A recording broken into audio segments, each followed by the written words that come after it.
салом бинандагони азиз ва хуш омадед ба нашри навбатии барномаи хабарию таҳлили ахбори озодӣ. Имрӯз 7 феврал аст ва дар 15 дақиқаи дигар атрофи ин мавзӯъҳо суҳбат хоҳем дошт. тифлони гирёну дар суроғи модар. тақдири кӯдакони хурдсоли хабарнигори зиндонӣ Рухшона Ҳакимова чӣ мешавад? фикр кардем ки абеди барим ба СИЗО ва мумкин вай кара метиҳам як шир додам ва метиҳам гуфтум бо иҷозат намедодианку. ноҳақ ба рӯйхати сиёҳ ворид карданд. шикояти муҳоҷирон баъди ҳукми эътибор гирифтани феҳристи афроди назоратшаванда дар Русия. ва сокинони Мариупол намехоҳанд ба хонаҳои холӣ мондаи украиниҳое кӯч банданд ки замони ҷанг аз ин шаҳр фирор карданд. созмони гузоришгарони бидуни марз аз мақомоти Тоҷикистон хостааст ки хабарнигор Рухшона Ҳакимоваро озод кунанд. додгоҳи олӣ рӯзи 5 феврал Ҳакимоваро бо иттиҳоми хиёнат ба давлат ба 8 соли зиндон маҳкум кард. ҳукм хашми корбарони шабакаҳои иҷтимоиро барангехт ки гуфтанд ҷудо кардани модар аз ду тифли хурдсол зулму бераҳмӣ ва дур аз адлу инсоф аст. ҳамкорони мо аз аҳволи кӯдакон ва наздикони Рухшона Ҳакимова хабар гирифтанд. Бешир метиҳам.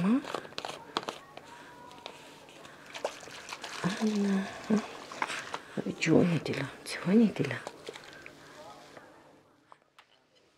این طفل فرزند خردی روزنامه‌نگار زندانی رخشانه حکیمووا است که حالا از مادر جدا و از یگانه غذایش شیرین مادر 2 روز باز محروم است. وی هنوز نمی‌داند که 8 سال آینده احتمال مادرش را نخواهد دید. بیبی کودک مادر رخشانه میگوید شب گذشته با شکرانه 9 ماهه تا صبح بیدار بودند.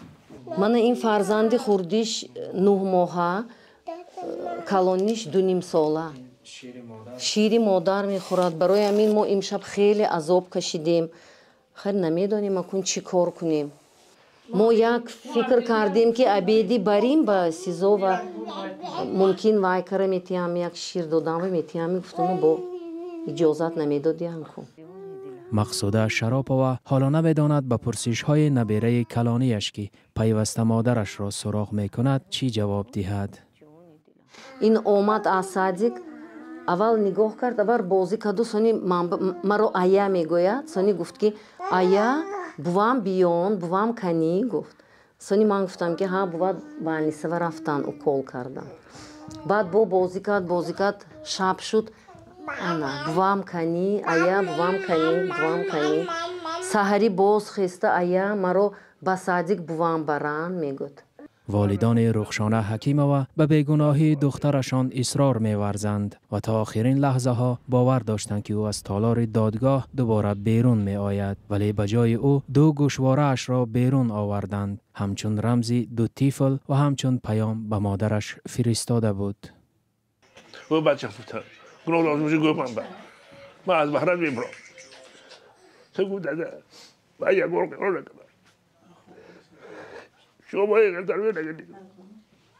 پیوندان روزنامه‌نگار حالا از رهبریت کشور درخواست دارند که قضیه را تحت نظارت خود بگیرند و حکم روزنامه‌نگار را بازبینی کنند. از پرزیدنتمون بسیار خواهش میکنم که کلین من را دستگیری کند. نه که این کلین من باز گفتنی هم کلین من بیگناه است، یگان گناهی ندارد. دادگاه عالی تاجیکستان روز 5 فوریه رخشانه حکیمووا روزنامه‌نگار 31 ساله را با گمان خیانت به دولت 8 سال زندانی کرد. پرونده حکیمووا پشت درهای بسته بررسی شده خود او در دادگاه اتهام را رد کرده است. هزاران نفر از کاربران شبکه‌های اجتماعی به این حکم اعتراض کردند. آنها رخشانه را بیگناه و 8 سال زندانی کردن مادر 2 کودک خردسال را خلاف قانون نامیدند.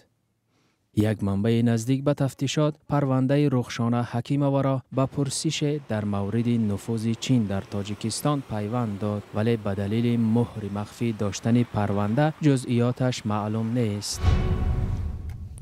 رو می‌آوریم به موضوعهای دیگر. در روسیه مجرمان زیادی شکایت دارند که آنها را غیر قانونی به فهرست افرادی زیر نظارت وارد کرده، حساب‌های بانکیشان را بستند و دامنه فعالیت‌هایشان را محدود کردند. فهرست از روز 5 فوریه حکم اعتبار گرفت و والنتینا چوپیک، حامی حقوق مهاجران، در صحبت با سامانه اگنس و گفته است که در 2 روز گذشته 31 مهاجر به او شکایت کردند و 8 نفرشان توجیکان بودند. ایرینا ولک، سخنگوی وزارت کارهای داخلی روسیه، در کانالش در تلگرام نوشته است در 24 ساعتی حکم اعتبار گرفتن فهرست افراد تحت نظارت مقامات بیش از 60,000 مهاجر را تفتیش کردند. زیاده از 7,000 نفر آنها بر روی خط قانون شکنان شامل شده است.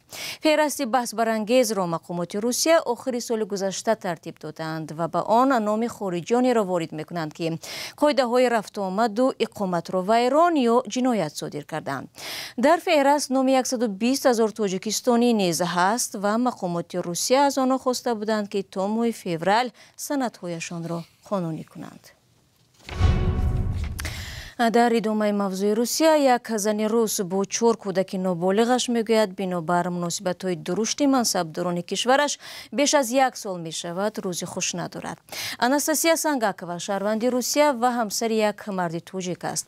شوهرش را سال 2023 از روسیه اخراج کردند. مقامات گفتند فرزندانش را به پرورشگاه سپرد، اما او با کودکانش به تاجیکستان فرار کرده است. فرزند محمدی قصه آنها را به رشته تصویر کشیده است. این زن و 4 کودک خردسالش بیشتر از 1 هفته باز در یک اتاق خرد بهمانخانه احسان شهر خوجند زندگی دارند. فرزند کلانی 12 ساله، دیگرهایش از 2 ساله تا 6 ساله هستند. آنها بیشتر از 1 سال باز با سبب دربدری از تحصیل و آموزش دور مانده‌اند. ما оилаи Сангакова ҳастем. номи ман Лёва, ин Малик, инаш Маъруф ва додари хурдиам Мансур ном доранд. ин зан модари ман аст. мо хеле модарамонро дӯст медорем ва намехоҳем ки моро аз ҳам ҷудо кунанд. آناستاسیا سانگاکова شهروند فدراسیای روسیه است و چند سال پیش با یک شهروند تاجیکستان رسما خانه‌دار شده است. 4 کودکش تبعه 2 شهروندی دارند. آناستاسیا میگوید در شهر اورال شمالی ولایت سوردلوفسک زندگی خوب داشتند، ولی بعد اخراج شوهرش از روسیه در سال 2023 آنها با مشکلات زیاد روبرو شدند. Проблема началась в том, что мне нужно было средних детей. Ҳамааш аз он шурӯъ шуд, ки ман фарзандони миёнаамро ба боғчаи бачагона супориданӣ шудам, чунки фарзанди хурдиам ҳанӯз ширмак буд. Ман ба мақомоти ҳифзи иҷтимоии шаҳри Урали Шимолии вилояти Свердловск муроҷиат кардам, то ки барои ман ҳамчун зани серфарзанд кӯмак кунанд. Вале онҳо пешниҳод карданд, ки ман бо хоҳиши худам фарзандонро ба маркази нигоҳубини кӯдакон супорам. Ба ман аз идораи ҳифзи иҷтимоӣ занг зада гуфтанд, ки ба мо мактубе омадааст, ки гӯё ман фарзандонамро ба нафаре додан ё фурӯхтан мехоҳам. Ман аз ин гапҳо дар ҳайрат афтодам. آناستاسیا میگوید برای حفظ کودکانش اول به دیگر شهرهای روسیه کوچید، اما احساس خوف میکرد. از سنه 24 январ در تاجیکستان قرار دارد و به چندین اداره ها برای حفظ کودکان برای رسیدگی به وضعیتش مراجعت کرده است. От государства Таджикистана я, конечно же, в первую очередь... Аз давлати Тоҷикистон мехоҳам, ки вазъияти маро дарк кунанд, то дар ҷавоб аз онҳо ҳимояро ҳис кунам. Давлати Русияро ба пуррагӣ ман айбдор карда наметавонам, фақат баъзе шахсони мансабдор маро ба ин ҳолат оварданд. Лица и чиновники, которые ответственны за некоторые моменты. نارضایتی این زن برای سپردن کودکانش به اختیار دولت روسیه در آن است که به قول خودش باری هم از پرستاری فرزندانش دست نکشیده است و تنها طبق مقررات قانون از کشورش همچون مادر سرفرزند کمک گرفتن می‌خواست. Ну, никому не секрет, что сейчас в России... Ба ҳеҷ кас махфӣ нест, ки ҳоло дар Русия баҳси серфарзандию камфарзандӣ рафта истодааст. Яъне баъзе шаҳрвандон рашку ҳасад мебаранд, ки серфарзандон аз давлат кӯмак мегиранд. Онҳо ҳатто ба ман гуфта буданд, ки кӯмакпулии туро мо 1 моҳи дароз кор карда мегирем, ту бошӣ муфт мегирӣ. آناستاسیا با شوهر تاجیکش شهادتنامه رسمی عائله‌داری دارد، ولی او و فرزندانش را شوهرش در تاجیکستان قبول نکرده است. فعلا آناستاسیا و فرزندانش میگویند برای روزگذرانی مبلغ ندارند و انتظار کمک هستند.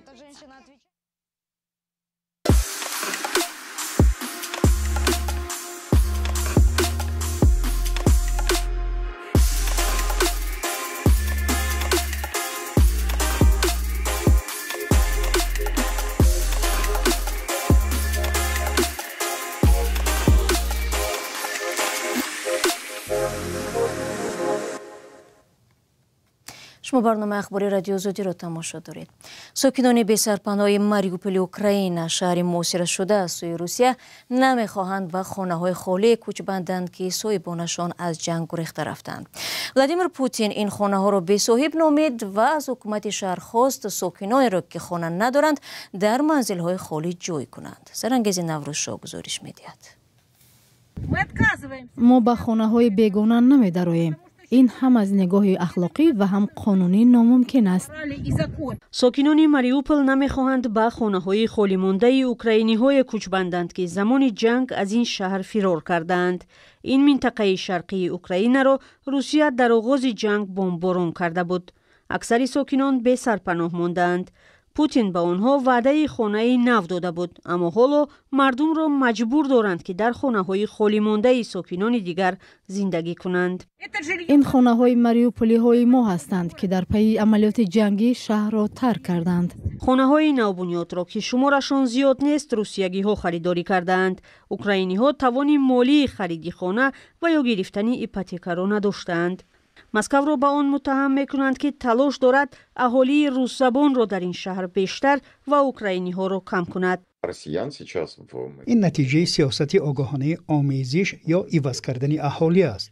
حالا در ماریوپول حدود 50,000 روس به سر میبرد، ولی دست کم همین 50,000 روس هم برای گرفتن ایپوتeka درخواست خواهند داد. ولادیمیر پوتین خانه‌های خالی را بی‌صاحب اعلام کرد. در شهر 5,000 خانه خالی است. مقامات محلی باید آنها را نگاه ندارند و به آدمان تقسیم کنند. این در حالی است که صاحبان خانه‌های خالی می توانند هر لحظه برگردند. برخی از ساکنان کوشش دارند خانه‌های ولنگار شده خود را تعمیر کنند، اما میگویند بناکاران با اعتماد کمند. ببینید بچه‌ها، اینجا کاغذ است. در همین حال در مسکو روس‌ها را به آن تشویق دارند که به ماریوپول کوچ بندند. برنامه را ادامه می‌دهم. برنامه جهانی آذوقه میگوید تعداد کودکانی از 5 ساله پایان که در افغانستان گرسنه میگردند و همین گونه تعداد زنان حامله که به قدر کافی غذا برای خوردن نمییابند رو به افزایش دارد. سازمان مذکور گفته است که امسال بیشتر از 3.5 میلیون کودک تا 5 ساله در افغانستان از بی‌غذایی اذیت میکشند. طاهری سفر در این باره قصه میکند. با وجود بهتر شدن وضع امنیتی غذایی در افغانستان، هنوز هم 3/1 اهالی این کشور نیم گرسنه بودند.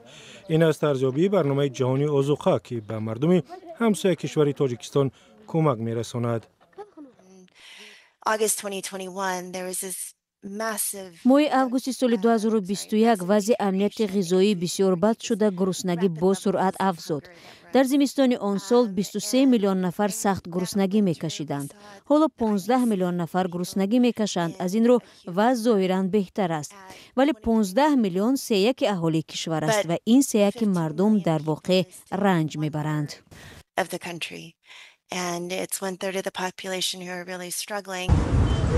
بعد کاهش کمک‌های بین المللی و هم متوقف شدن کمک‌های مالی امریکا، اکنون برنامه جهانی آذوقه امکان دارد فقط نصف از مردم محتاج افغانستان را با مواد غذایی تامین کند و خلاص.